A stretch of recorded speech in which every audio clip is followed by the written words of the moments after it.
പകലിരവുകളുടെ റബ്ബ് ഇഹപരമിലും തുണ റബ്ബ് ഉടലിനുടയോൻ റബ്ബ് റബ്ബോടിന്നെൻ ഹുബ്ബ് പകലിരവുകളുടെ റബ്ബ് ഇഹപരമിലും തുണ റബ്ബ് ഉടലിനുടയോൻ റബ്ബ് റബ്ബോടിന്നെൻ ഹുബ്ബ്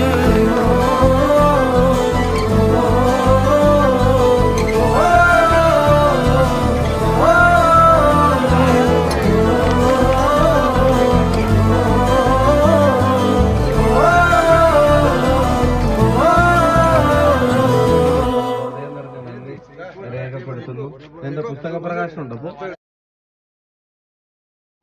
ലൈറ്റ് വന്നു, അത് സ്വിച്ച് ഓൺ ചെയ്തു എന്നതിൽ കവിഞ്ഞു. ഇത് ഏറ്റവും വലിയ സന്തോഷം. അതിനുവേണ്ടി നിൽക്കുമ്പോൾ നിങ്ങൾ എല്ലാവരും കൂടെ വന്നു. ഇതുപോലെ കോഴിക്കോട് ജില്ലയിൽ 104ഓളം മിനിമാസ് ലൈറ്റുകൾ സ്ഥാപിച്ചതായി ഒരുപാട്